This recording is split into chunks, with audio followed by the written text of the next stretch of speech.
Welcome to Speak Out. I'm Sandy Galiff, a member of the New York State Assembly, representing parts of northern Westchester and parts of Putnam County. And today we're going to talk about a wonderful organization, a very good government organization, the League of Women Voters. And we have League of Women Voters is happening all over our state and in our nation, but we're going to prioritize the League of Women Voters from Westchester County. And I have two guests with me today, Janet Zagoria, who is, I guess you're the League of Women Voters County Government Committee Chair. Yes. And you've probably been other things too. And you're also a doctor of? Political science. Oh, comparative great. politics. Right, so this is from Columbia. Wonderful place to be. And also Mariana Stout, who is a former League of Women Voters Services Chair, and big responsibility, and now doing the webmaster and media and so on for the League. So that's great to have you both here. Thank you. And as you may all know, I'm such a proponent of the League of Women Voters.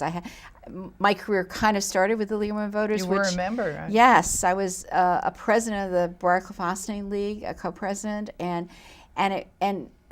the nice thing about it is it's nonpartisan. It isn't about political parties. Tell me about it, Janet. Well, we are nonpartisan as far as candidates are concerned, but on issues that we have studied, we take a stand. Right. So, and it turns out, I was reflecting on all this, we have national issues, state issues, county issues, and local issues, depending, and they originate from those four origins. Right. So on those, we can advocate. Right, right. So let's Yeah. talk about coming to positions. I know how difficult it is. You do consensus, I guess, which we have to do in government also. But how do you start? People are members of the League of Women Voters through their community, or some communities have joined together. But how do you start to focus on the issues that you're going to be involved in? Mariana? Everything in the League starts from the grassroots, whether it's an issue at the local level that the local League will be involved in, or the county level, state level. I had the good fortune to go to National Convention the last time and saw from scratch how an issue comes to the League from leagues from different states. In this particular case, the issue that was discussed was money in politics, and the leagues that wanted to suggest this as a possible topic for study had pre-arranged to inform the National League, had prepared presentations to make their case, and as in good League fashion, there was much discussion over several sessions, and there were other topics that were also proposed. But in the end, the topic of money in politics was agreed to by consensus at the national level, and it became a national study that Janet participated in at the county level. Right. Actually, through my local, I'm a member of the Newcastle Local League. So these consensus have to be done through our local affiliates. And this was a very complicated business with a mountain of research material. Actually, going back to your original question, we used to do a lot of original research and studies, and we are coming more and more to advocate on the basis of consensus, where you discuss an issue in all of its ramifications and then agree on how you're going to answer the myriad of questions national poses. And that's really very difficult, because I know it's kind of like we're talking about legislation in Albany, and there's so many different facets to everything, and then people come from different perspectives. So if you're talking about politics and money, which is obviously a very, very important issue, and very complex, and you know, where does the money come from, and so So were there certain areas that were easy to come to consensus on, and then others that you're just kind of holding out on?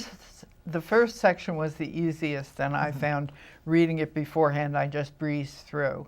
And those are values about whom should participate in the political process, to what extent. Obviously it should be on the basis of informed analysis. So it was, I could see we could agree to almost everything.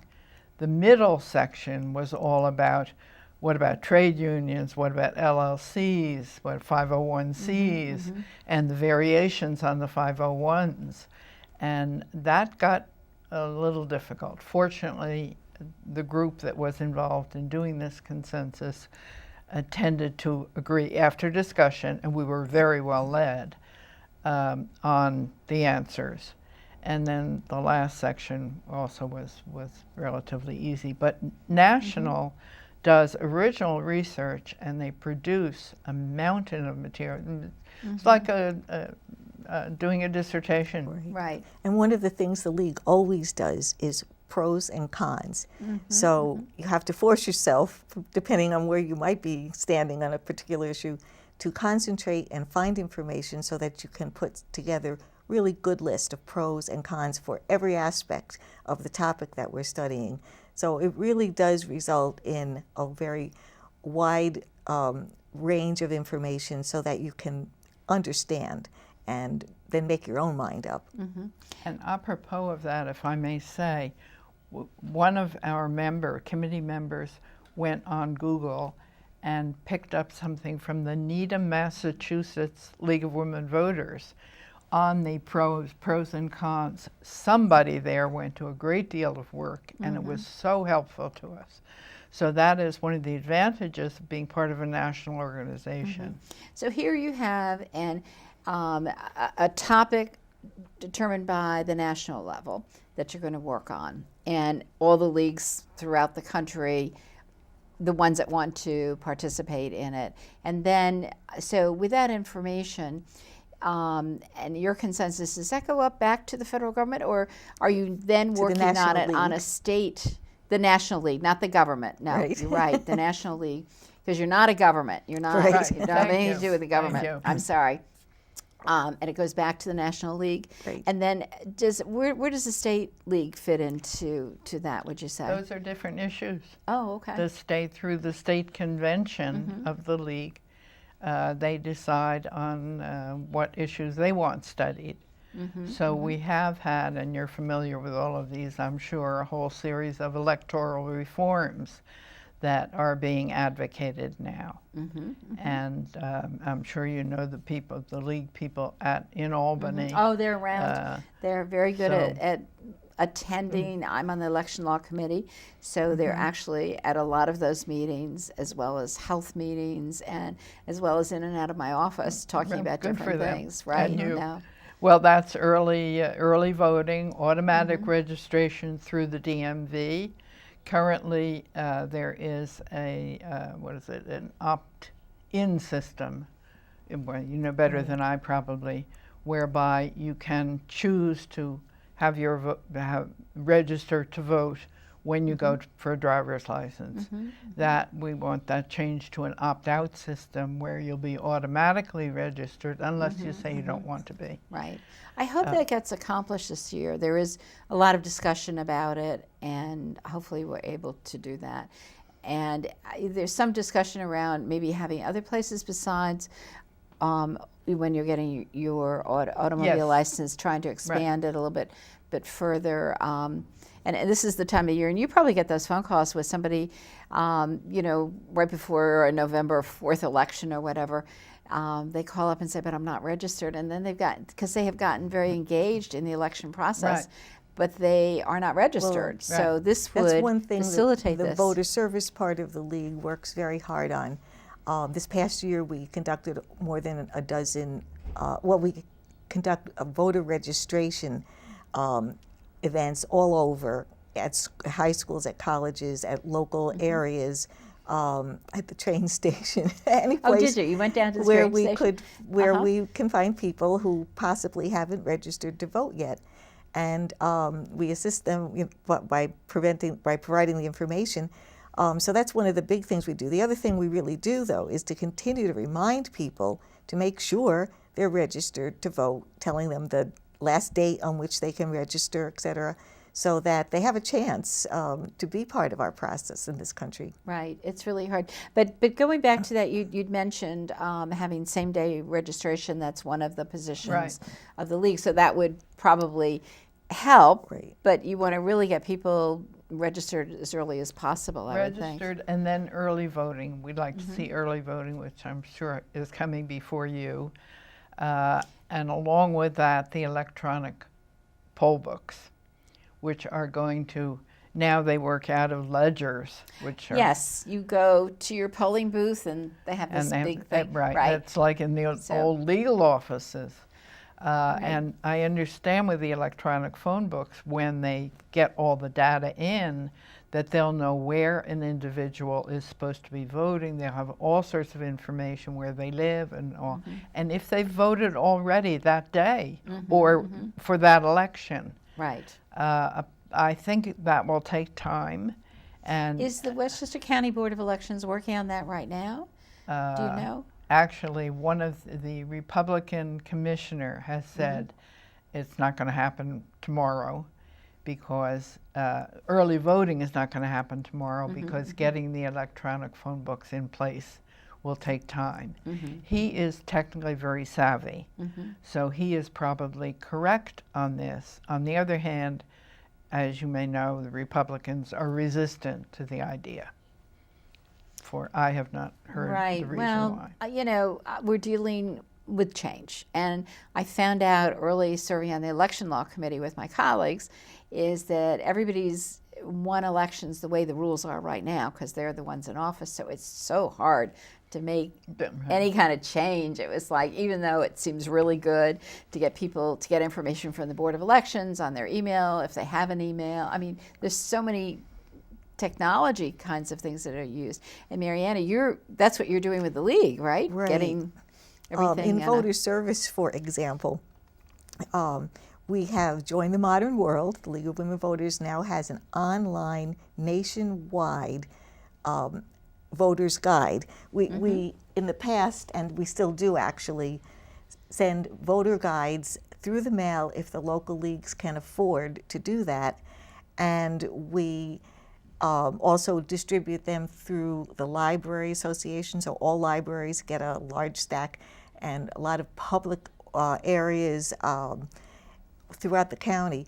But in the past, we were able to afford 250,000 of these being sent out. So we used to have companies that would help. That's right, and this is an older it. Copy of a voter's guide, and we did have sponsors that helped us pay for it, and we could do quite a few. But that's not happening so much anymore, and the local leagues have only limited resources to pull upon, so funds are a problem. This year we only distributed 50,000 copies, which is quite a bit different. However, the future, I think, of all of this is the internet, and we're very, very fortunate at the national level. The National League has made arrangements with a company that has programmed a voter guide system that works through the internet, and we are one of their clients, and they've adjusted things to suit our needs. So I, as voter service for the county, set up the system for Westchester County so that each year, depending on whatever the races are, we are able to contact the candidates through the internet, have them sign on with a password so only they can get to their information, and allow them to provide the information that we're requesting, which is typical, their background, their college, their employment, their civic experiences, and answer some questions that we put together each year, different questions about what they would like to accomplish if they're elected. In the past, with the printed guide, we had to limit because of the cost of printing. Sometimes and it paper. was like 30 words. 30 I remember very words. struggling. Yes, I know. Yeah, and We used to have to edit those. right, you cut it off, Right. no matter 30 words. But now we have a much larger limit, so candidates can really say what they want. They can explain their ideas. And the other benefit is that when you have a printed copy, we have to make a print date. And that means that we have to cut off updates by a certain date, which is a few weeks before the election, which is frustrating to the candidates because they're busy and they have to meet our deadline or they're not in the book. But with the online system, they can not only go in and put the information in whenever they want to, but they can go change it right up until the day of election. And the minute they change it, the voter sees that information. The other benefits to this system are that you can, by putting in your address, you can find out where your polling place is. And obviously you get That's very good. Yeah, Yes. you get your ballot. So you're seeing the candidates that will be on your ballot, not a book that includes all the candidates in this case, in Westchester County. Plus the proposals, that a referendum that they might be voting on. So somehow it might put your address and where you go to vote, and also then that would target maybe the candidates that you would be voting for. Right. And Absolutely. not, if you're That's not in it. Yonkers, you wouldn't get the Yonkers Right. candidates at all. So you've got more information, and it's presented to the voter in a much nicer way, and it's always updated, so it's Timely. the best Very place to timely. go. So we've been very successful. It's been quite a few years. I started this as soon as the National League made it available, and the state has supported the local leagues by helping fund the use of this software. And train. I've been involved in training, going around the state, training people to use it. So it's really helped a lot because we can reach thousands of people rather than just the numbers that we can afford with the printed guide. It's such an effective guide. It really is. I know a lot of people will say, well, where is one? Because they're really looking for it if they've used them before. And sometimes it's about any kind of constitutional amendment that might be on anything on the ballot, because I know you do the pro and cons in there too, to let people know, to give them some advice on it. It's so hard to find these days with the print media, not focusing so much on elections. Maybe they focus on presidential. I mean, they do, obviously. But on other elections, local elections, it's hard to get media attention from your local press. So They're often partisan. well, they can be, right. And so this just gives everybody a chance in a nonpartisan way to be able to state their position. I think they're really We great. also advertise through both the print and the online medium where the candidates' forums are, where and when, and which candidates will be there. So it's an easy way to go and find out all of the resources that the League of Women Voters has provided to help voters inform themselves. Right. And you have moderators at forums, the candidates' nights. I know you provide. We have trained moderators, and we have a set program for the debates or candidates' forums. And the League will not sponsor a debate unless all the parties agree to use those rules. Our protocol. Our protocol. We protect our position very carefully. We need to remain totally nonpartisan, and when we run something like a candidates' night, we have to make sure it's run very carefully to give equal time to all the candidates, and make sure that it's run as well as possible to give the voter a chance to hear what candidates have to say. Right, which is great. And we probably don't have enough of them anymore. I don't know. I guess we need a lot to encourage people to go out and vote, don't we? I mean, it seems like, I don't know, Janet, you were very involved in the Westchester County proposal on changing their budget process time. And something like 16% of the voters turned out to vote on that. Now that is a good case of our advocating and something, and we had followed that process and agreed that the county, it would be good for everyone if the county executive produced the budget earlier so that we could all have get an intelligent fix on it. right. And Because the League does do an analysis of the county budget. I mean, you're always there at the county board hearings. We are, I think, one of two nonpartisan organizations that produces a statement. We've been doing that for many, many years. So how do we get more people to vote? To get out and vote. It's really getting sad. Voter registration, and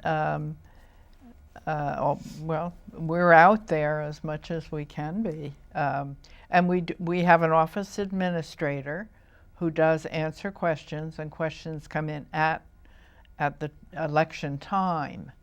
You know, how do I get to my place? I'm disabled. They don't have a ramp for me. Whatever. So we're the League of Women Voters at the national, state, and other levels, including of the county, our league, are on Facebook and Twitter, and we have a website. Oh my goodness! So, wow. And I noticed looking at the stats of the hits on our website, for example, that they're pretty constant. And when it got closer to November, to the election date this past year, the hits became very much greater. And interestingly, I kind of thought, well, maybe once the election was over, then we go back down to a lower number. But I think because it's a presidential year, people are much more conscious of elections. And so we still maintained a high level of hits in December and right through January. And we're hoping that that means that a lot of people have found us on the internet and know that they can get information. Our website will direct you to Vote 411. When it's available, when we actually have the information about the candidates and we have it all set up, it will direct you to a PDF version of our printed voters guide, which I was pleased to see that over 500 people copied and then could produce. So that's another 500 people that saw the information without any added cost to us, which is great. Right. So, plus we advertise all the candidates' forms, et cetera. There's so much information, and we just hope that people find us and then save it as a favorite and keep going back to it. Well, it's of course, this is a presidential election year. So people will find you more. They've Not gotta only find you have more. we had debates ad nauseum almost, but people are very exercised, I think, this year. So Are people going to be more confused? I mean, as we're taping this, we don't know exactly how many primaries we're going to have or primary dates. Are people kind of confused about all this? I'm sure they are. Right. We have 3 primaries in New York State. That's a state matter, and if we could collapse those into one, we would save people a lot of confusion and a lot of money. I mean, it's ridiculous for the state to pay and local municipalities to pay their election inspectors for so many primaries. Right. Well, we have the primary for president, so I'm not sure that that's ever going to be coordinated, but that's every 4 years, so that may never be coordinated with anything else because it's early. And I think we wanted to be an earlier state, so we had some say in it. That was what was going on. But certainly having the primary schedule for Congress and then having it And for state and local. and locals, it's too much. It's too much for Well, I think people are thinking in those terms in any case now, so those are on the agendas. Right, right. So you have another book that I love. That's the greatest book, and I know. I mean, tell us about it, Mariana. The league It's not great. only gives people information about candidates who are running. Right. Once they're elected and they're in office, we don't forget about them. I think this is a marvelous resource myself. It's the directory of officials, in this case, for every official in Westchester County, and it's put together every year. It's available to the public at a very nominal fee. You can contact the league office and have a copy mailed to you. It contains every elected official and at every level in the government, including at the state level, so you're in here, and right up through our national elected officials. And it's a complete resource. So there's nothing else like it, and we just do this every year. Now, we were fortunate to get some corporate sponsorship for the printing of this, but most of the work is done by volunteers, and it's many hours of work, both this and the voter's guide, because we want to help inform the public so that they can be involved in government and give an informed vote when they go.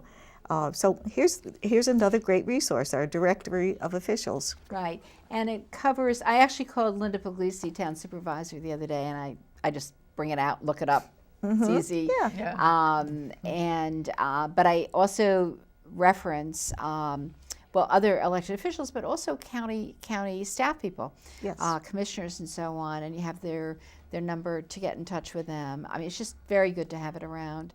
And when people say, who your elected officials, it's a great resource. So I'm a big supporter of you doing this. A lot of copies go to the local officials, actually. Right, yes. Just like So that. how do people get involved with the League of Women Voters? Actually, all these wonderful things that you do. I was just thinking about that. We are looking at the young people more and more, and we do have a program, Running and Winning, which brings together, I think it's junior high school, juniors in high school, Right. Yes. with Right. female elected officials. It's been going on now for 4 or 5 years. It's very successful. The officials all come back every year to talk to the students, and the students seem to be enthusiastic. We have another program at the state Right. level called Students in Students Albany. in Albany. There was a young lady from Croton last year that came up with that program. And She shadowed you for a day? she just came over to meet me. Actually, she came over to meet me because I think they were so busy. She was there for a while in the assembly chamber, and I don't think, maybe she did shadow me for part of a day, but I think she was going lots of different places. But she actually ended up interning in my office during the summer after Excellent. she'd done that. Your local office. My local office, Great. and she was just wonderful. I mean, she won all kinds of awards and so on in Croton. That's great. But the program really has 60 them. students from throughout the state who have to compete, that is through the local high schools, get this opportunity to go and spend several days in Albany to meet their representatives, to see the sessions in live as they're going on, to go to the offices and maybe do a little lobbying or at least listen to what the issues are. So, it's hard to participate in something you don't know about. But as soon as you get your foot in the door, you realize how it works and what's going on and how you can get involved. Right. So It really is we're trying very contagious. hard It's- to. It's great. I'd like to backtrack and say the League of Women Voters started when the suffragettes knew that finally that the 19th Amendment giving the women the rights to vote would be passed. As a matter of fact, on February 14th, which is a nice date, and the whole purpose was because women realized they worked so hard to get the right to vote, and now they were going to get it, and what did they? How are they going to vote? Right, Right. what do we so know? Right. the league started. And we so needed an informed electorate. Right. They needed to know about the issues. all right, we're and going to the have to candidates. stop there. So I encourage everybody to get involved with League of Women Voters. It's not for all women. It's not all women. Men can join too. Absolutely. And Absolutely. I thank you both very much. Just if you have any questions, call my office at 914-941-1111. Thank you so much for watching, and thank you to my guests.